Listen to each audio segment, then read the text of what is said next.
Shalom, selamat pagi Bapak Ibu Saudara, salam sejahtera dan salam sehat selalu untuk kita semua.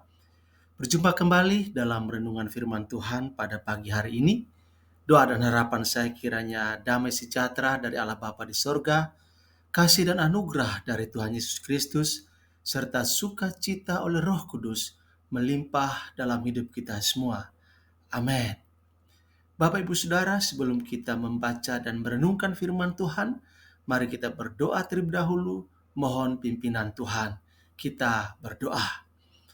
Bapa di surga, Bapa yang sangat baik buat kami, Bapa yang mengasihi kami, Bapa yang tidak pernah meninggalkan dan melupakan kami anak-anak-Mu. Pagi hari ini Tuhan, kami mengucap syukur dan terima kasih kepadamu ya Bapa, buat kesempatan anugerah yang Tuhan berikan bagi kami. Secara khusus pagi hari ini ya Bapa, kami akan membaca dan merenungkan isi hati Tuhan, isi hati Bapa dalam kebenaran firman-Mu yang tertulis. Tuhan tolonglah kami supaya kami bisa mengerti apa yang menjadi isi hati Bapa melalui firman-Mu saat ini Tuhan, supaya melalui kebenaran firman-Mu kami semua disegarkan, kami semua dikuatkan untuk menjalani aktivitas kami pada hari ini, sehingga kami tidak menyimpang ke kiri atau ke kanan, tapi kami fokus melakukan kehendak-Mu dalam kehidupan kami. Terima kasih Tuhan, terpuji nama-Mu. Dalam nama Tuhan Yesus kami berdoa. Amin. Bapak Ibu Saudara yang dikasihi oleh Tuhan Yesus Kristus, pembacaan firman Tuhan buat kita pada kesempatan ini terambil dari kitab Kejadian pasal 12 ayat 1 sampai ayat yang ketiga. Demikian firman Tuhan. Berfirmanlah Tuhan kepada Abram, pergilah dari negerimu dan dari sanak saudaramu dan dari rumah bapamu ini ke negeri yang akan kutunjukkan kepadamu. Aku akan membuat engkau menjadi bangsa yang besar dan memberkati engkau serta membuat namamu masyhur, dan engkau akan menjadi berkat. Aku akan memberkati orang-orang yang memberkati engkau dan mengutuk orang-orang yang mengutuk engkau, dan olehmu semua kaum di muka bumi akan mendapat berkat. Demikian firman Tuhan buat kita pada kesempatan ini. Yang berbahagia adalah setiap kita yang membaca, merenungkan, dan melakukan firman Tuhan dalam hidup setiap hari. Amin.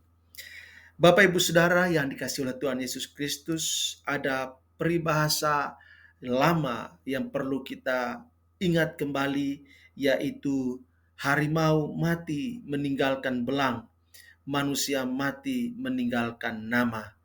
Itulah peribahasa yang sering kali kita dengar. Memang nama tentu menjadi sangat penting, bukan saja bagi makhluk hidup yang lain, terlebih istimewa bagi manusia.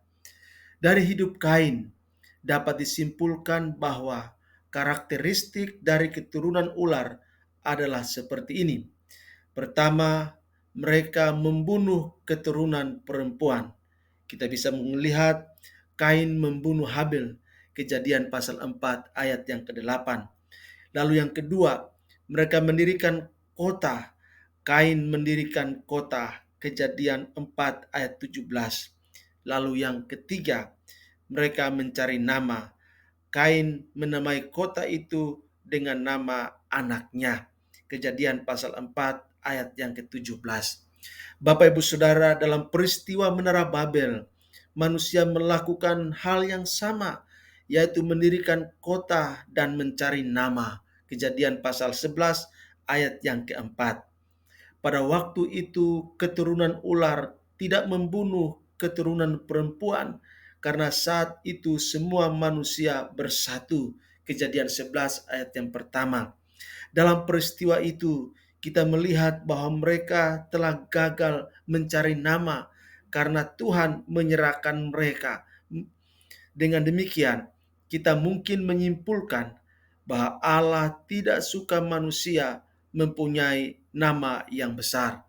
Namun Bapak Ibu Saudara, dalam pembacaan firman Tuhan hari ini, kita melihat bahwa sesungguhnya salah satu janji Allah kepada Abraham adalah Allah akan membuat nama Abraham menjadi masyhur.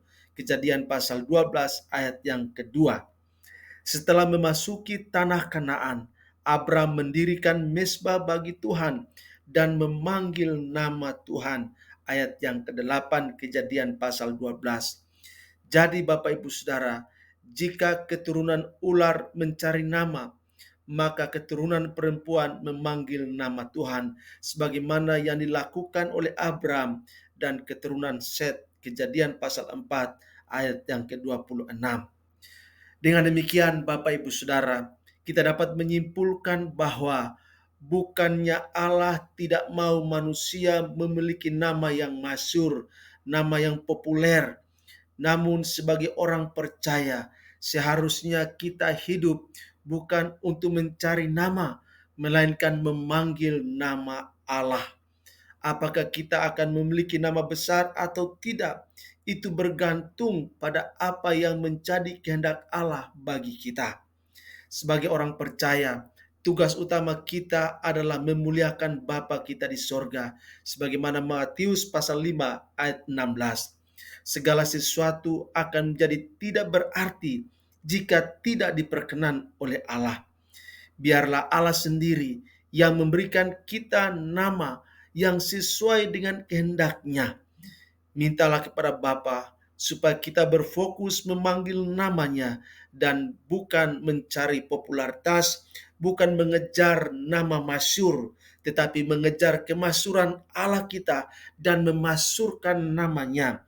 Itulah yang Tuhan inginkan dari kehidupan kita umat kepunyaan-Nya, yaitu memasyhurkan nama Tuhan Allah kita, meninggikan nama Dia, dan membesarkan nama-Nya, bukan mengejar popularitas kita, tetapi biarlah popularitas Allah yang terkenal dan dikenal melalui aktivitas, melalui sikap, melalui tindakan-tindakan kita.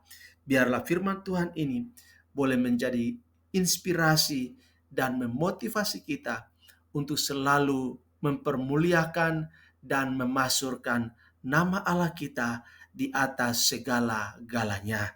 Tuhan Yesus berkati dan shalom untuk kita semua. Amin.